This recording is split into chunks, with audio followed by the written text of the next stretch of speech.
and welcome back to my channel. My voice is going, oh my god. I've been watching the rugby and I've been shouting a lot, so excuse the voice. Ireland won. I'm so happy. Yeah.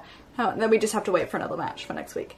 Anyways, anywho, we're here to talk about killing Stalking, and it's really late in the night, so I'll try to be really quick. Anyways, so basically chapter 38 happened and I just want to talk about it real briefly. I sort of think that Sang-woo is preparing Yongbom to kill another person. Now the reason I'm saying this is because I can sort of see the similarity to how he's treating Yongbom now and how he treated it when he wanted him to kill that rich girl.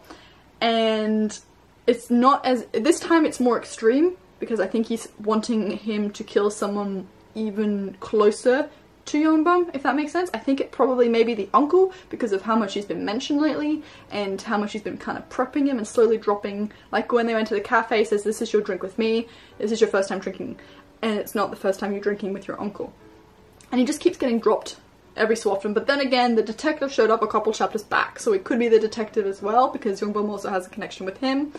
So you're just like, maybe, maybe not. But it would be interesting if it went in that sort of direction, but I can definitely see that he's prepping Yongbom to do something, like murdering someone. I can definitely see that because he's kind of upping his levels of affection for him and kind of boosting his ego and sort of going, hey, I love you so much, you do anything for me, including killing somebody. And I think the more that he does this and the more that he kind of pushes that sort of affection further, even though I think it's pretty much false affection, further, it will make Yongbom be more comfortable to do those things without questioning it at all. Also, for the past couple chapters, Sang-woo's been going along with every single one of Yongbom's whims and stuff like that and trying to really hard to please him and make him really happy or more affection and stuff like that, even though he knows he's going to put him through hell in a couple weeks or a couple chapters and stuff like that, because he's got something, you can tell he's definitely got something prepped, but he's not letting it up what it is. And he did say that if you're with me, you're gonna be living, I'm gonna be awful to you, just so saying. Now, I think people have forgotten, but Yongbom was an obsessive stalker before he met Sang-woo. And the reason why Yongbom is alive is not only because he correlates with his mum, but because he's an obsessive stalker and he would do almost anything for Sang-woo given the right push.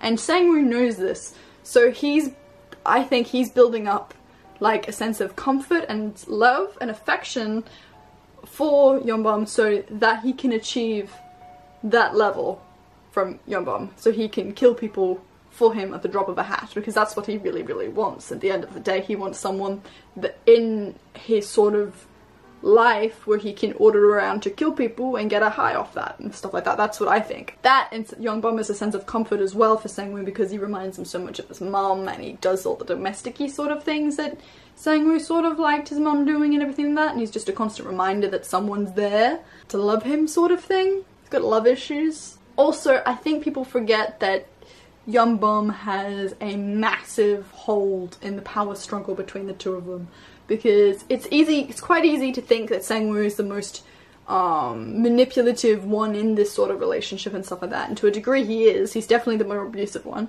but I think Yongbom is also quite manipulative in the relationship as well, because at the end of the day, when you think about it and you think about all the chapters, Yongbom has got exactly what he wanted.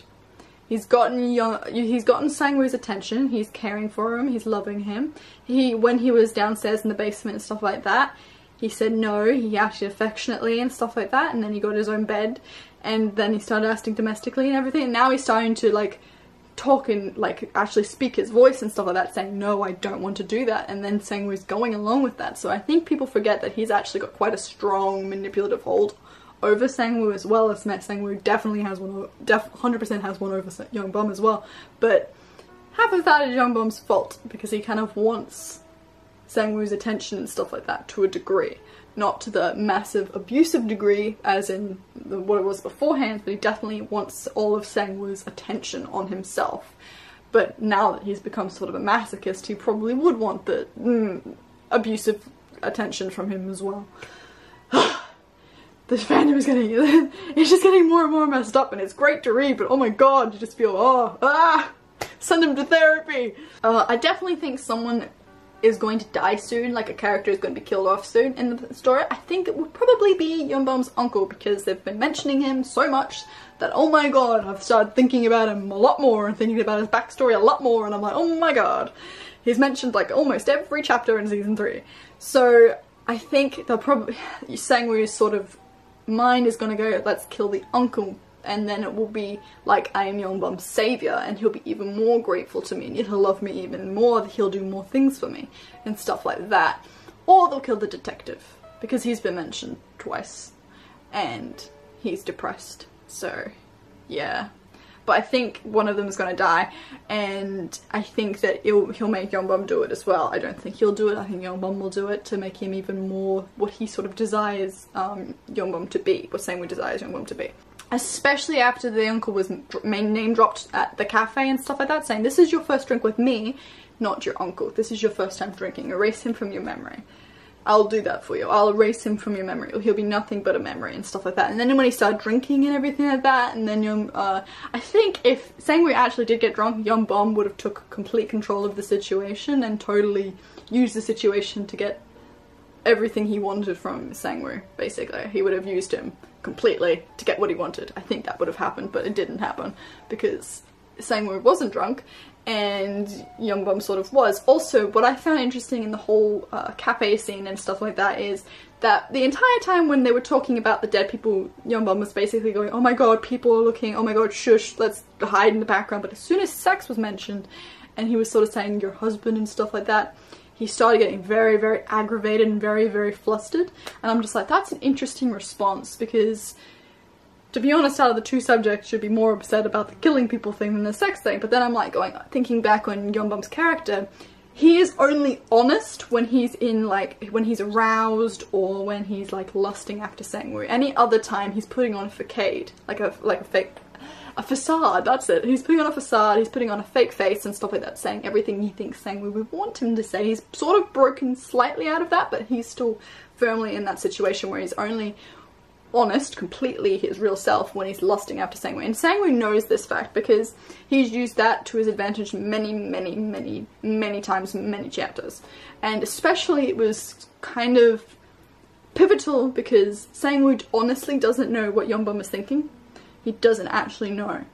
That's why he finds him scary, because he doesn't know what he's thinking for one, but when he is after something, he pushes the boundaries 10 times far, because you forget he was an obsessive stalker before that. He broke into his house. So it was, that's why he thinks Yeonbum is scary. Number one, because he doesn't know what he's thinking, and number two, because when he does want something, he will push limits to get that one thing, and then he'll have no control over the situation. And also, that was also shown not only in the "you're scary" type of chapter, but also when Sangwoo thought that Yeonbum escaped after the detective came in. And he was like going, oh my god, I can't believe someone that was lusting after me and loving me and giving me this much attention ran away from me. And he couldn't believe that. He's like, I can't believe that he faked that and he could easily just pull the string like that and disappear. I think that shocked him and stuff like that.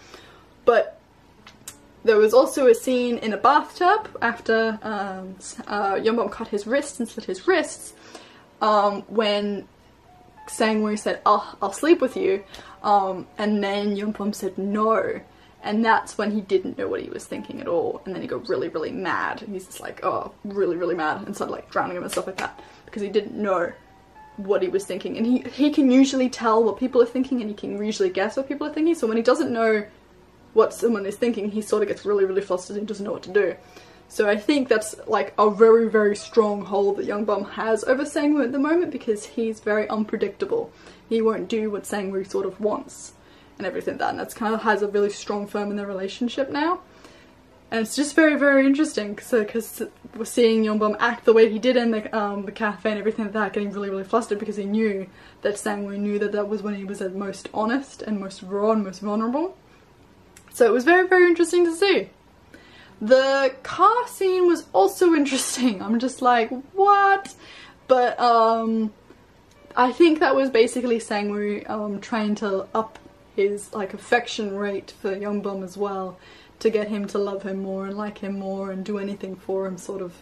I think that's what his end sort of goal was. What really stood out to me that Yeongbum has a very strong hold in the relationship is when Yeongbum was like pleasuring Sangwoo, and then Sangwoo asked something of him, like to turn around and stuff like that, and then Yeongbum said no, no, and then Sangwoo went along with that and said, oh okay, yeah, that's not happening. And you're just like, holy crap, he refused him and then he was okay with it. If that was before, that wouldn't have happened, or if that was anyone else, he would have like turned that bitch around and yeah, pretty much, or like killed them or hit them or something like that. Something else would have definitely happened. It wouldn't have turned out the way that that turned out. And then just to prove Yeongbum's personality, when something happens that is good towards him, he's like, oh, I can probably push that further, and then he turned it around and then tried to get Sangwoo to do something for him instead of the other way around. So then Sangwoo refused, but then Sangwoo sort of like apologized, and you're just like, huh. He's like, oh no, sorry, it's not that, it's just I don't want to hurt you and stuff like that, and giving excuses and stuff like that. And then that gave Yeongbum even more of a slight power rush and stuff like that, even though it frustrated him, but it was like a power rush as well at the same time. So you're just like going, yeah, he's definitely got a firm grip over Sangwoo's actions sort of now. He's got a say in what he sort of does and what he sort of doesn't do. And then they go to sleep. And it was pretty funny that Yeongbum had all the pillows and Sangwoo had none. And he was like, oh okay, that's the way that works, okay. And then Sangwoo went into the bathroom, threw up. Now many people are speculating many different things. Was it like an emotional reaction? Was it because of the drinking? No one's quite sure. I'm not quite sure, to be honest. And then he said, I win. Now I'm not sure if he said I win because he's got Yeongbum's affection rate so high that he can do whatever he wants now, and he knows that Yeongbum will do whatever he asks of him, like kill someone for instance, or if it's because he's winning over the power struggle that they're sort of having at the moment. Or someone brought up on Tumblr, I'll show you some pictures on the side here, that he's winning over his mum because Yeongbum and his mum correlate in his head, and I think that his mother became abusive to him towards the end as well, and so he thinks that he's finally won one over on her. So there's many different factors and many different things happening here. I'm not entirely sure which one to believe. I'm very looking forward to seeing what next chapter has. I definitely think it's going to get more messed up from here on out, and that I think Yeongbum's character will get very, very, very interesting from here on out. I think it will get very more dominating, and there'll be much more of a power struggle, and then Yeongbum will sort of lose sense of what's wrong and what's right, because he's already forgetting things, don't mind you, so he's already got like no clear standard on what's wrong, what's right anymore, and he just sort of wants to pleasure Sangwoo basically. So it's going to be interesting to see where the story sort of progresses and leads. I definitely think someone's going to die real soon, but hoping it's the uncle, because I don't like him anyway. But yeah, anyway, I hope you enjoy the rest of your day, wherever you may be, and